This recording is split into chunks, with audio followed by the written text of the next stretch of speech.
will translate into, better policies, for the people. Don't forget, policies of government are key if we must look at ending poverty, food security, bringing it on board, economic growth and job creation. That forms part of the 8-point agenda of President Tinubu. And we'll look at this whole thread. But discussing this with me in the studio, I have very seasoned political analysts, a politician, a business expert, and the person of Honorable Fred Oyigwe. Thanks for joining me, Fred. Thank you for having me. And good morning to you, viewers. And next to Fred Oyigwe is a seasoned legal practitioner, and he is Joshua Abolagba. Thanks for coming, Joshua. Thank you very much, sir. Well, the 8-point agenda, looking at 100 days in office of President Tinubu, we have the food security, ending poverty, economic growth and job creation, access to capital, improving security, improving the playing field on which people and particularly companies operate, rule of law and fighting corruption. There's a whole lot that the president is bringing on board, and we'll look at the issue of the executive orders that came up in the month of July, and all that came with the suspension of excise duties or excise tax, on single-use plastics. That also affects a whole lot of the small and medium enterprises. And of course, we'll look at the manufacturing sector, the intervention in that regards, also providing huge amount of money, about 75 billion naira, that said will be implemented between the time of the broadcast and of course in March to March 2024. And so a whole lot we look at if we bring our ideas on board to really, tackle the issues on the ground, looking at the viable objectives in the 8-point agenda of President Bola Tinubu. Well, let's have a taste of how your reaction is like, because it's been 100 days in office of President Tinubu. Today makes it exactly 100 days. Let's look at the aspect of food security, for instance, and all that the president has come up with. We can't but talk about the agrarian society. We can't but talking about the manufacturing sector, But let's face on food security. Do you see the possibilities that the policy under President Bola Tinubu, 100 days in office, is geared towards ending the whole issue concerning shortage or scarcity of food in Nigeria? We had expected many of these points of his agenda to have been presented during his campaign period. And the economy would have been in anticipation and in preparation for them. But now that he has come up with this 8-point agenda, critically looking at them, I would say that they were well thought out, although there are some 3 other points I think you could have added to make it more robust, such as technological development and infrastructure, which I assume here is an assumption. Some of these 8 points in the agenda fall under the direct purview of many of the ministries. Okay, but what you just said earlier, does it not also, if we look at the aspect where it said that, it will improve on the playing field, on which people and particularly companies operate, does that not also capture what you just said in terms of the technological driven aspect? You see, the thing is, there are some aspects of economic development that one needs to give emphasis to. So, particularly, all of these ones that he has enumerated are the ones that he's giving emphasis to. So that is why I believe that of technological development ought to have been captured specifically, as well as infrastructure development, because we are still experiencing a very gross infrastructure deficit, as it were, right now in Nigeria. I have never heard of an infrastructure master plan. And that is something that we ought to have already had, we ought to have had maybe 50, 60 years ago. An infrastructure master plan on development. And then you, from time to time, every 5, maybe 10 years, revisit the master plan and make adjustments to them. And that becomes what guides both the private and the public sector in planning to be able to contribute to the development of the economy and the society. But 100 days is not a whole lot of time on which to assess an administration. We know that Nigerians are in pains, I mean, pecuniary pains at the present time because of primarily the fuel subsidy removal. On this platform, I've been here before to say that I wholeheartedly support fuel subsidy removal and deregulation of the petroleum downstream sector industry, downstream sector. And I still do. And I'm also not in support of palliatives, because it's like you remove the fuel subsidy removal with one hand, and then you now give palliatives. How? On a basis that does not now satisfy the entire population, the entire economy, but a sector of it. So it's like removing money from one group of people or robbing Peter to pay Paul. So it doesn't make any difference. So it doesn't make any sense to now introduce palliatives in the sense in which they are introducing palliatives, like increasing salaries for civil servants, when civil servants only constitute maybe about 3% of the manpower of the society. So what happens to the remaining 97% of the society? Yours is not a public service, so you are not going to enjoy that same benefit. But meanwhile, you have sacrificed in giving up the subsidy you were enjoying when subsidy existed. So, but I know a lot of people will say, oh no, you have to increase salaries and all of that. But you are only feeding 3%. And what happens with that is that there will be ripple effect. Inflation will set in. We saw it with Udoji Award back in 1975. And there are other ways to reflect the economy besides just increasing, not just increasing, but increasing substantially, significantly salaries. Salary increases should be moderated such that inflation doesn't set in. Okay, let's also critique the presidential broadcast, as a result of trying to assuage the feelings of Nigerians over the petrol subsidy removal as regards, food security. A whole lot was said by the president that about 500,000 hectares will be provided, that will bring about agrarian society where we can have much of, these resources from our farms, also going to the markets.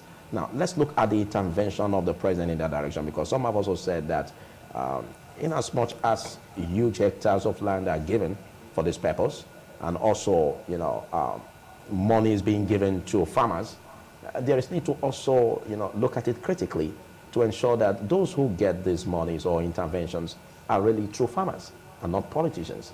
Now, with the style of administration of President Tinubu, do you see the wherewithal in his administration to make sure that this is properly monitored, where we can have, food security guaranteed in terms of a huge number of products coming from the farm, and of course also look at distortions in market prices, being tackled?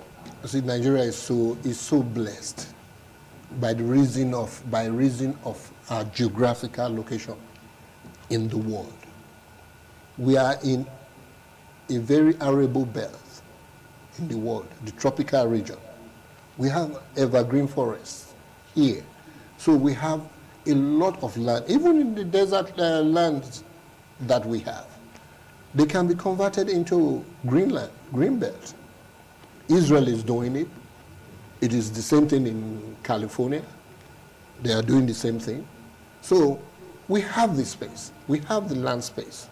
And I believe that any administration, not just like the TINUBU'S administration, any administration that would have come in or that does come in at any point will be able to execute a robust agricultural program. What I have always said is just that development should revolve mostly around programs, not just projects. Okay, and that is why I mentioned technology. If we are really going to produce at a competitive rate, we must give focus to technological introduction. Mechanized farming. Yeah. Mechanized farming.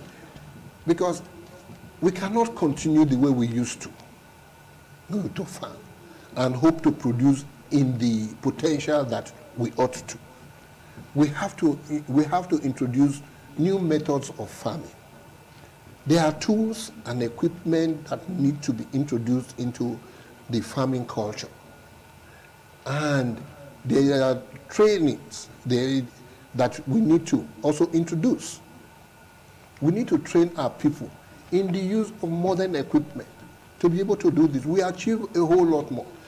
That could be captured in the program? Yes, that could be captured in the program, and it ought to be captured in the program. But you see, when you introduce the program and the emphasis is in providing land, you should not neglect something as important as mechanizing the system. You know, in that same breath, you should be able to mention that, because mechanizing the system is key to improving production and productivity. Land. You see, the reason why the mention of land is important is that many farmers or many would-be farmers find it very difficult to acquire land to farm. And so, if the government now assists in providing land for people who really are interested in farming, then you can be assured that a whole lot more people will be interested in going into that, into the agricultural industry. Okay. The agric industry is one that has a lot of potential, but an economy does not start and end with agriculture. Okay. Thank you very much. Thank you very much for the articulation. Let's get to other areas where agenda was also put in focus by this present administration. Joshua, you agree with me that the rule of law is sacrosanct if we must get it right democratically. And that also borders on the government under President Tinubu to ensure that the rule of law is not tampered with, to ensure that the executive does not influence the decisions of the judiciary.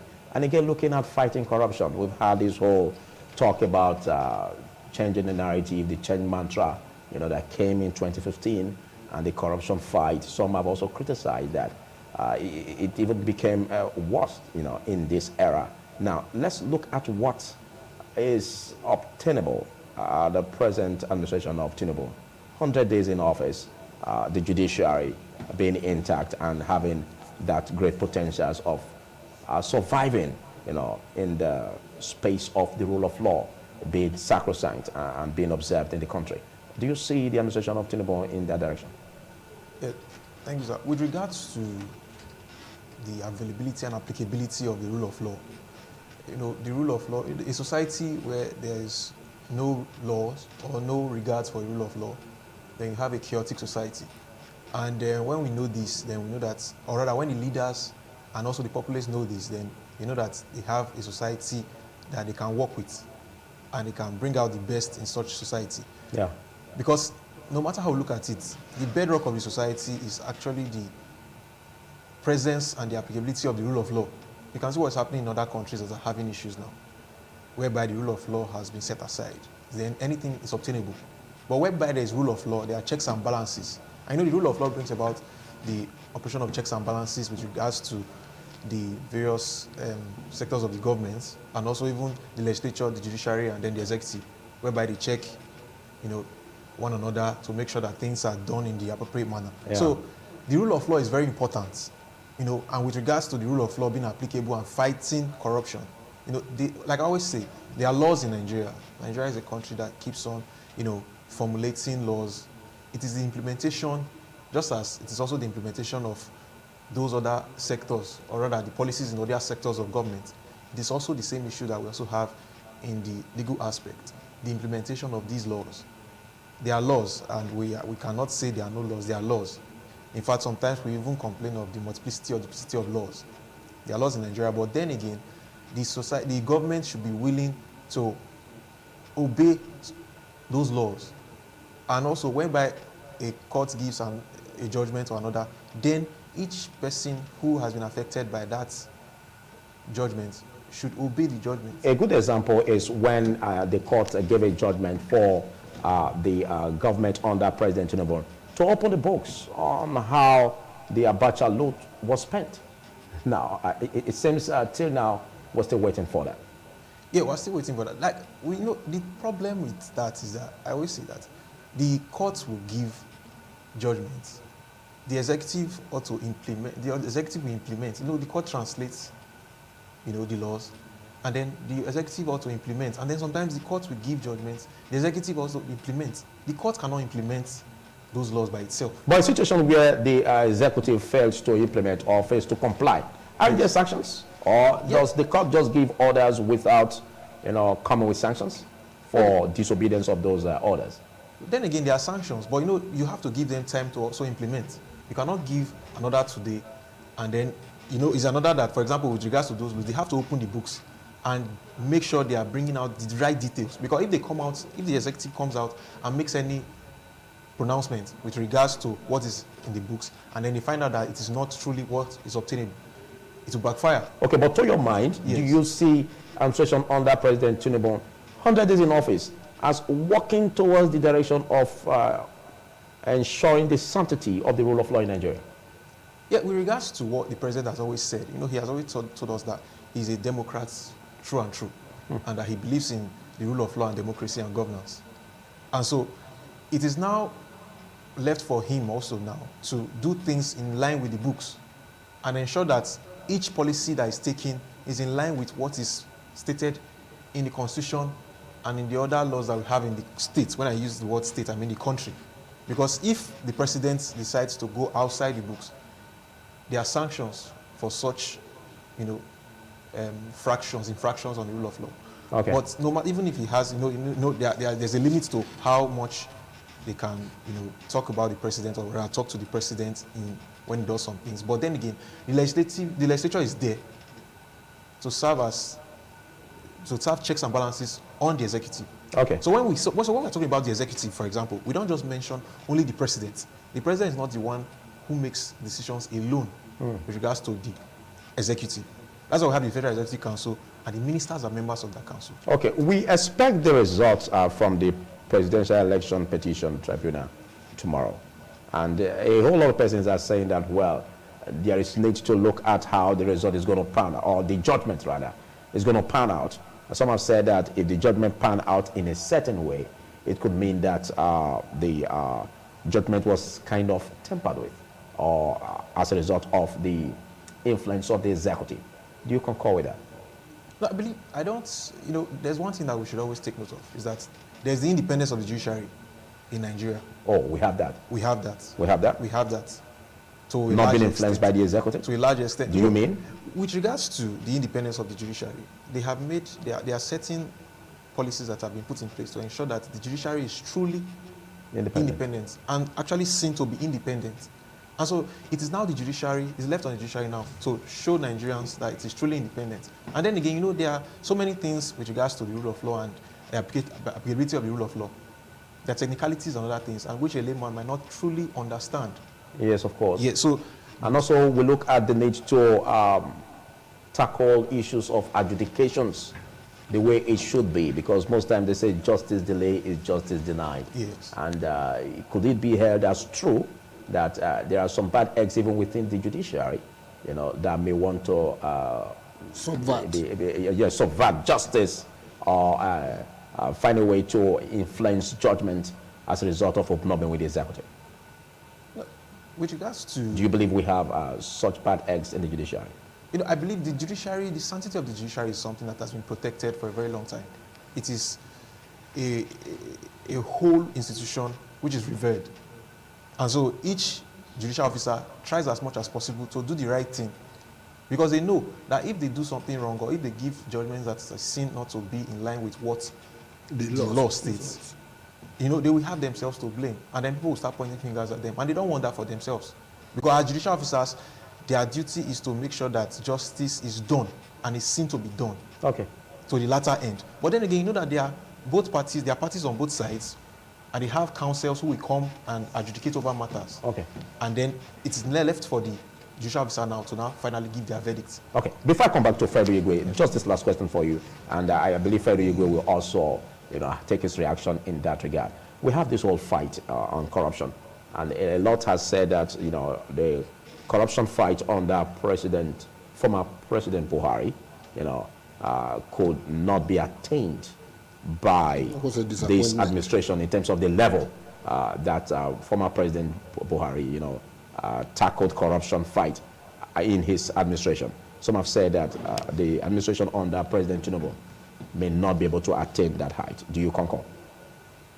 You know, it is still quite too early to, you know, to give that conclusion. Assessment. Yes, to give that conclusion that he might not be able to fight the corruption, you know. But because at the end of the day, you know, but it depends on the president and then those around him, the Federal Executive Council, other people, heads of parastatals.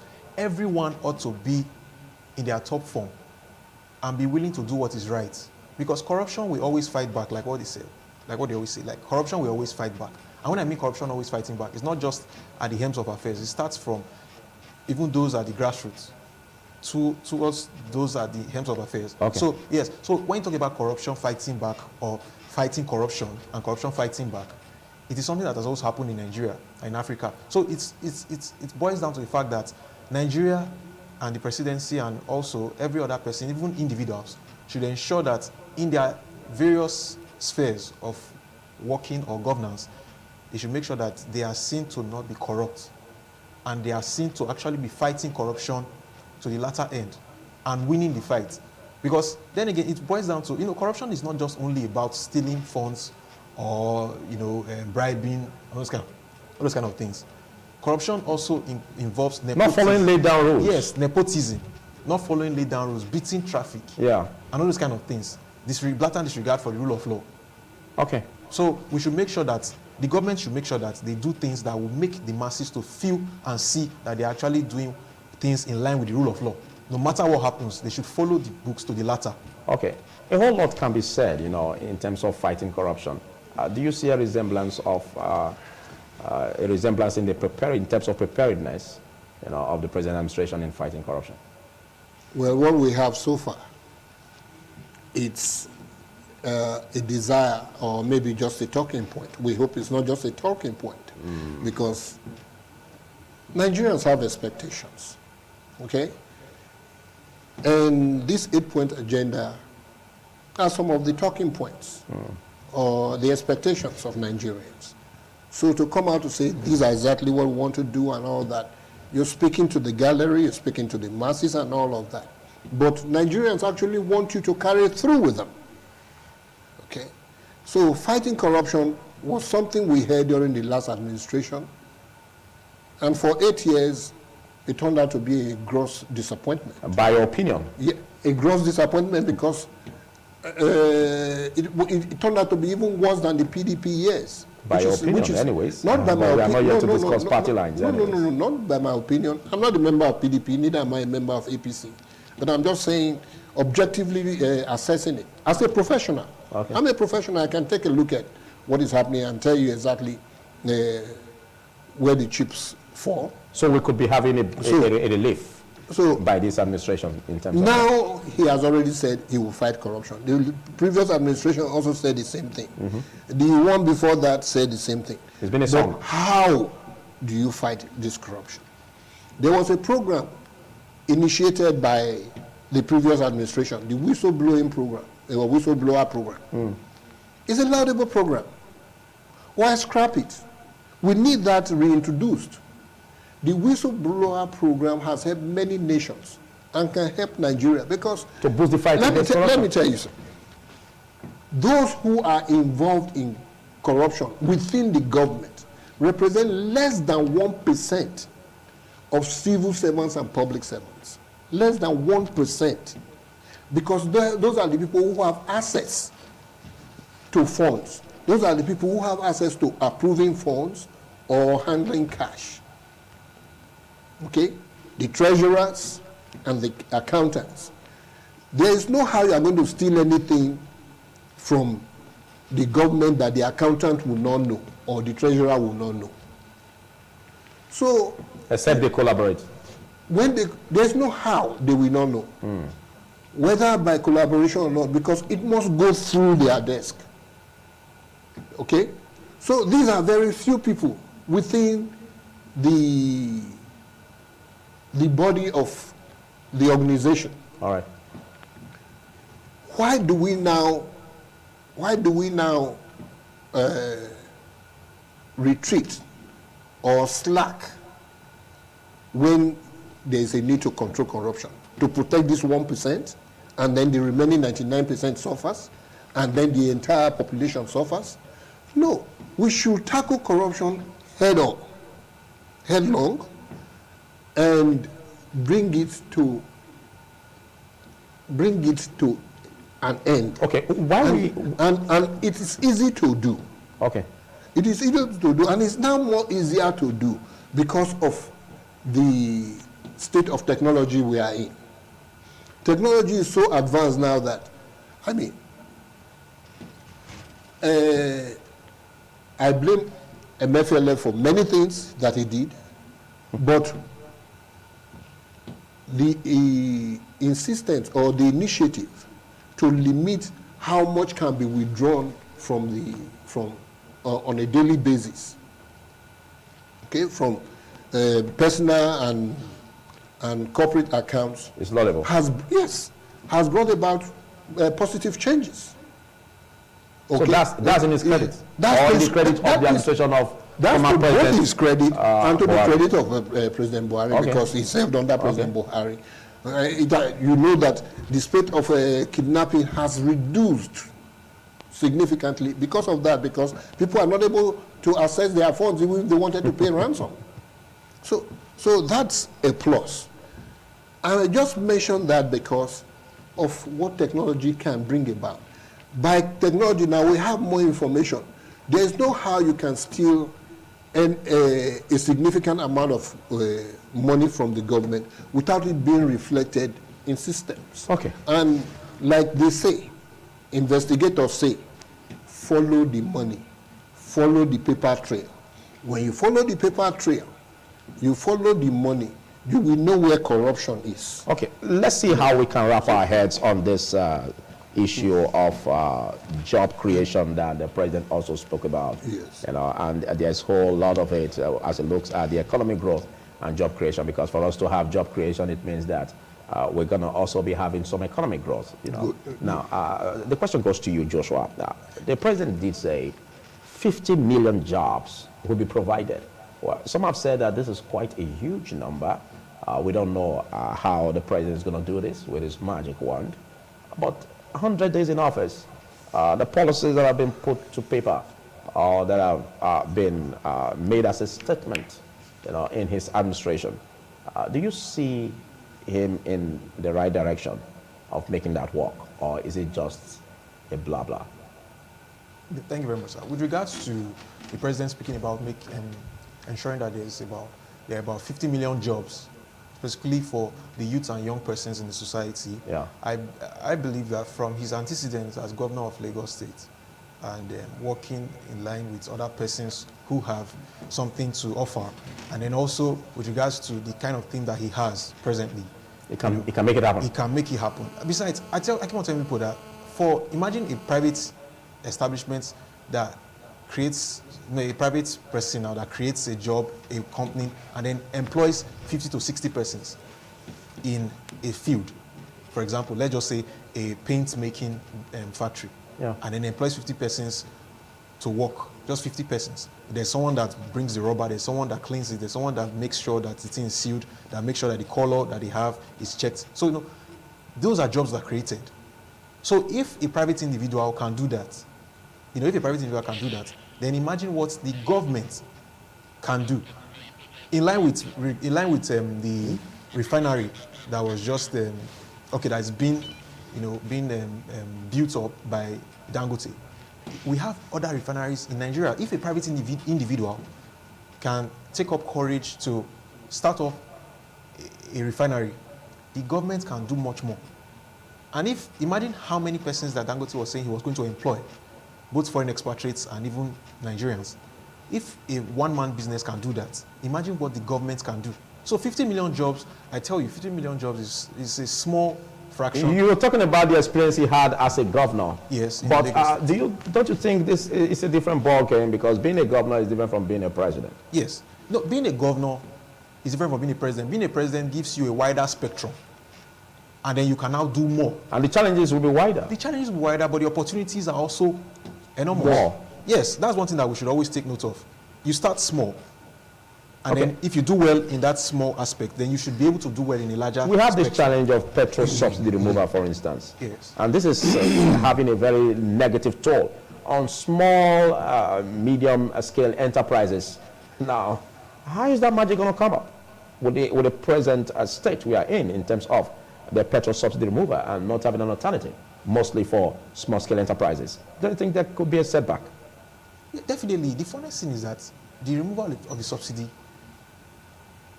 affected, and it's still affecting, the populace in general. Okay. Because Nigeria buys for, the petroleum price is about 610, 20 or so now currently. Per liter. Per liter. And that's a very huge increment with regards to what it was before. Of course, a big one. Yes, a big one. But then again, you should know that the petrol subsidy removal is for the betterment of the economy.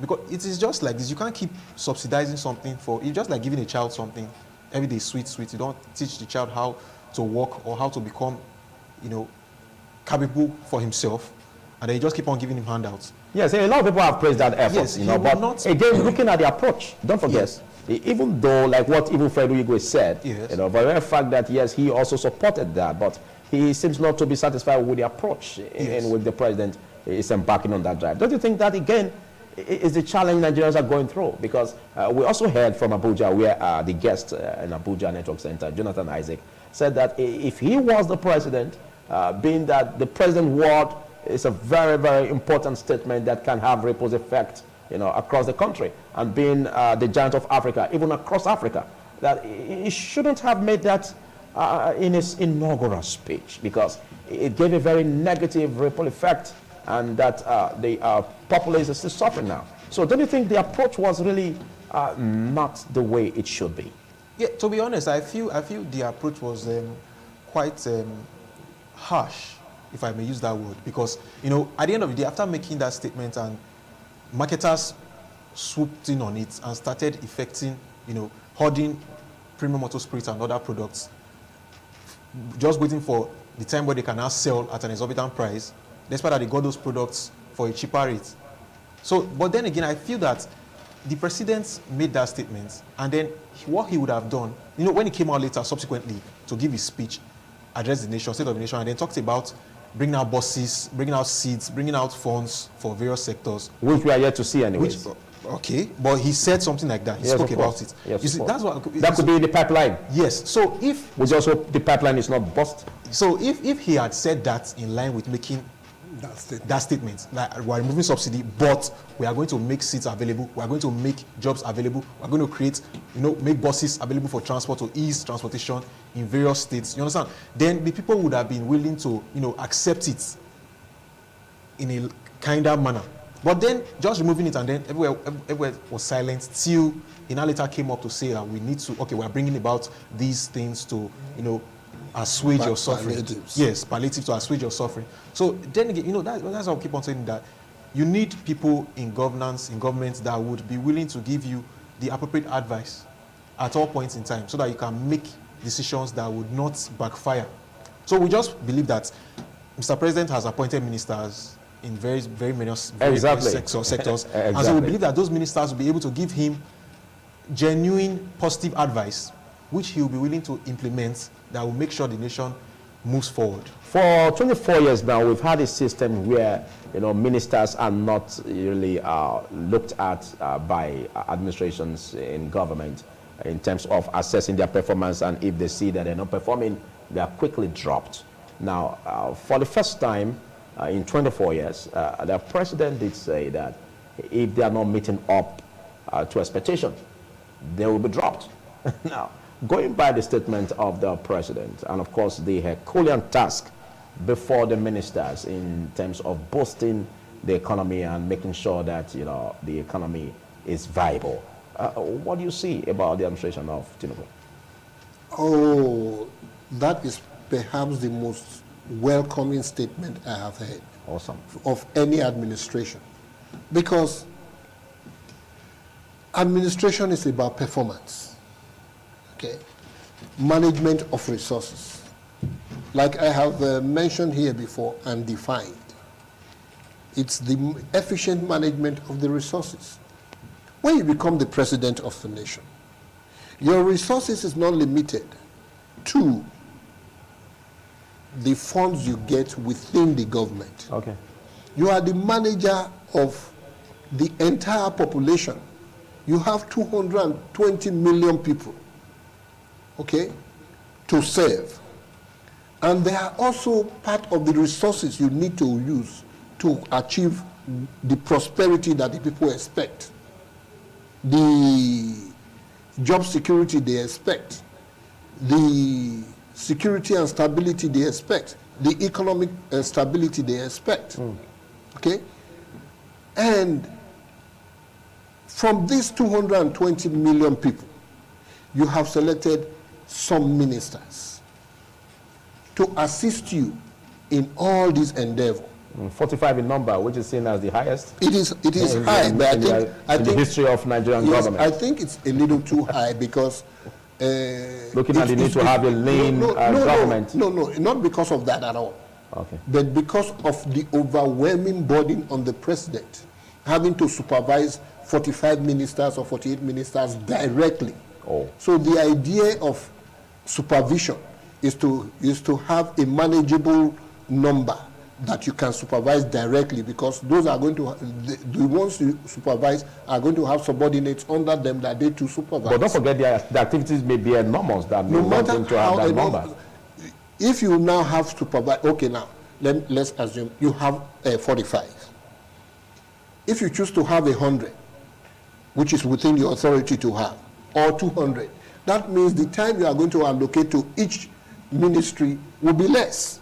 The more number you have, the less time you have for each ministry. So the fewer number you have, the more time you have for each ministry. That's just the way it works, because we only have so much time in a day. Oh yeah. Oh yeah. Okay, so that is how that works. Now to your point, that he has put the ministers on notice that if they do not perform, they'll be dropped. They will be dropped. That is very welcome. That's what it's no longer business as usual. That is what it's supposed to be, because administration is about performance. So what he has to do is to have goals, parameters for performance, parameters for assessing performance. So you're also going to, on the other hand, have a monitoring institution that monitors the performance, monitor so that it's an adjustment process. Okay?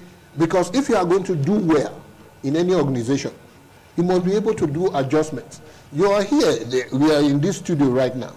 If your sound isn't coming out well, like it's supposed to, your viewers are not going to understand what you are saying. They are not going to hear.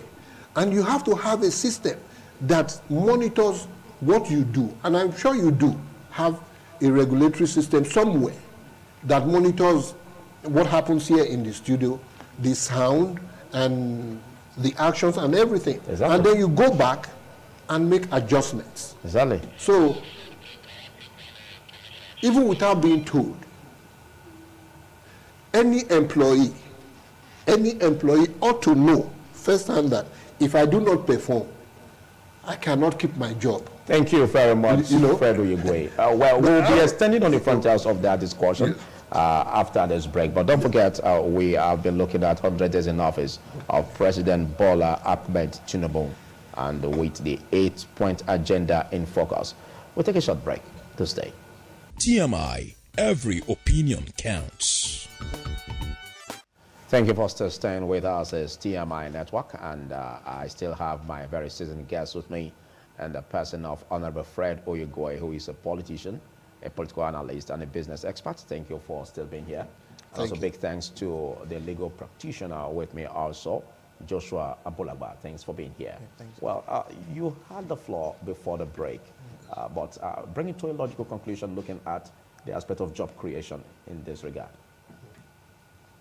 And for job creation, I also want to applaud the president for the boldness to say that he would want to create as many as 50 million jobs. Okay. Probably because not directly anyways. It could also be by making the environment viable for that. Of course it cannot be directly. When in America you say the government has created 200,000 jobs in a month, it is not that the government employed 200,000 jobs. No, it don't have that capacity to do that. Okay. Yes, Nigeria has the capacity to do more because we have a lot of resources not being utilized. We have plenty of manpower. See, what the president could probably do, or what I'm hoping that he's thinking about doing, is to create so many jobs, maybe, directly now, not by employment into the civil service, but by supporting small scale. by supporting the private sector. Okay, private directly. Sector. Yes. Okay. That's exactly what he also said in terms of the intervention bringing for the manufacturing sector, for instance.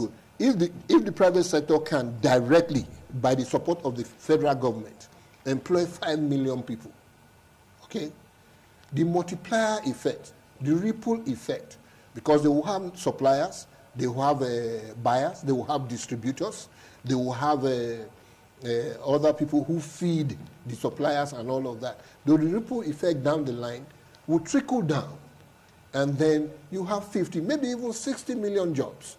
It's doable. It's doable. It is very doable, but it is channeling the support to the proper areas that we have advantage in, or that we are able to quickly harness, or that we have capability and capacity in, that matters. Okay. And that is recognizing it and putting those who understand the business of job creation in positions to do that. Okay, let's quickly test the discretion of the president. Do you see him making all of these statements and the policies? Do you see him as being a politician in this, or acting as a technocrat? He's both.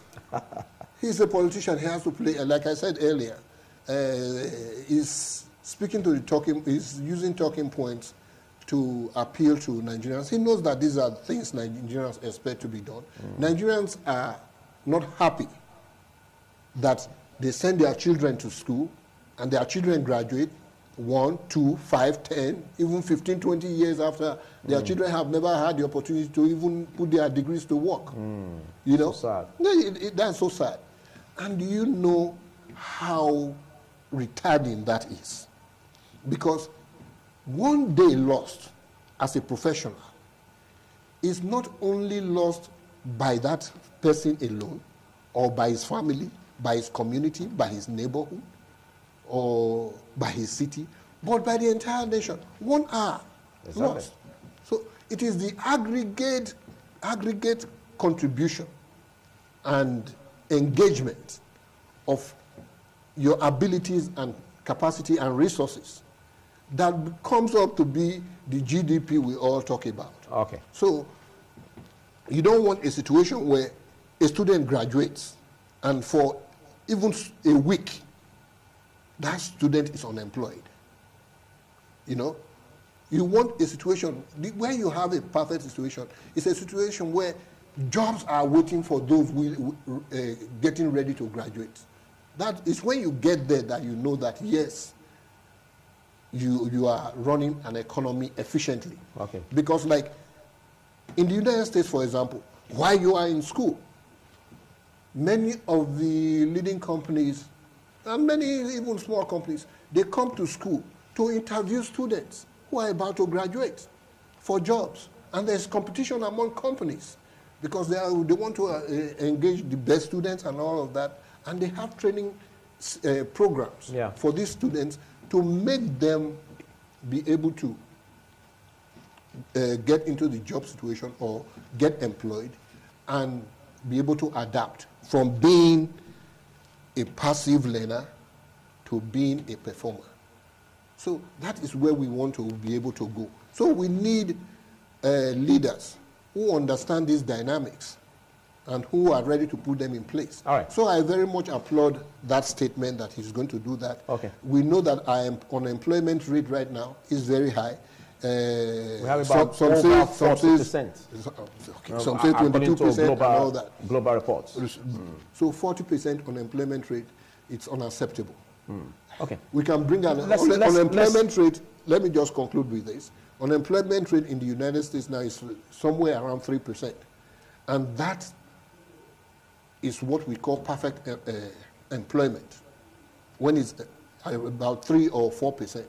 Perfect employment, because those 3 or 4% that you're looking at are people who are in between jobs, not because they don't have jobs, but they are in between jobs. So, because in a system like that, when you include those who have 2, 3 jobs, 2 full-time jobs or 1.5-time jobs and all of that, that's 40 hours a week or 60 hours a week or 80 hours a week.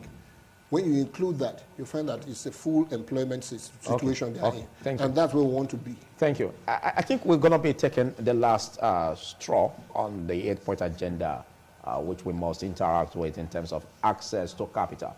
Now, in business, we understand that a whole lot is needed. You know, capital is the bedrock, is the basis at which a business can, be started. Let's look at the administration, what it has put in place. Although we hear reports on also the promises made in the direction of providing funds for small-scale, medium enterprises. But how fluid is this going to be? How accessible are these loans going to be? And in terms of looking at how the loans will be repaid, would they not suffocate businesses? Looking at the business environment in Nigeria in 100 days. Yeah, with regards to having loans, I always prefer that grants should be given. Oh, not loans. Not loans, but grants should be given, and those grants should be supervised. To an extent, loans can also be given, but they should also be supervised. It all boils down to perfect supervision, and adequate supervision, whereby the persons who are getting these grants or getting these loans know that they ought to make do with it within a certain time and then make payments back with regards to the loan. And also, there's the Business Facilitation Act in Nigeria that talks about, facilitating business in Nigeria. So that act should be looked at by Mr. President to ensure that, foreign direct investment is, seen to be welcomed. Foreign portfolio investment also, as regards to cash. Okay. And then, we have fiscal, the fiscal amount and all those kind of things should be welcomed into the economy, whereby we have, and then the railway system also should also be industrialized so that we have goods coming in from other countries via the train line, not just using it as only inter and intra-city for movements alone. We can be using it for importation. So we don't just have to use cargo planes or ship, but we can use the trains also to import things into the country that are needed. And so, and also we should also use that to also export. Nigeria keeps on producing very many things, but then again, it's the excise duties and all those kind of things that stifle the production and then stifle the producers their right to now export. Exporters were talking about something that they don't have funds to export their goods anymore. Okay. Because the dollar is now the dollar has risen so much, and in the foreign business sphere, the economy works on dollar. Dollar is like the basic, the standard currency with regards to foreign investment and foreign transactions. So we should make sure that Nigeria has a good capital and a good platform to support businesses and also bring about importation and exportation. We should crumble the price that they have to pay, those that are exporting, the price that they have to pay to export those goods. Okay, but in summary, yes. I think both of you have been able to agree that the policies on the ground, by President Bola Tinubu, if it's to run with it to a logical conclusion, that will bring a boost in the economy. Do you agree? Yeah, with those 8-point agenda. Yes, of course. Applying them to a latter letter will bring a boost. Then we should have have a boost. And you also agree to that, Fred? In 15 seconds. 15 seconds. The figure touted by the government, which is 70 billion naira to support industries, is a pittance. Oh. If you really want to boost this economy. Even if we need to borrow to do that, that is what is going to drive the economy in the long run. We need to invest maybe 10 trillion. You're talking about the manufacturing sector? The 75 billion? The 75 billion manufacturing sector, if not just the manufacturing, to support businesses. Yes, yes, of course. That aside, he also promised that there's going to be a huge amount of billions for the small scale and medium enterprise. We need about 10, not maybe just the 20, manufacturing sector. We need about 10, maybe 20 All right, trillion, thank you. 20 trillion naira. Thank you. That's the much we can take. Big thanks, Fred Uyigwe, for taking our time part of this. And of course, to you, Joshua Abolagba. This is where we call it era.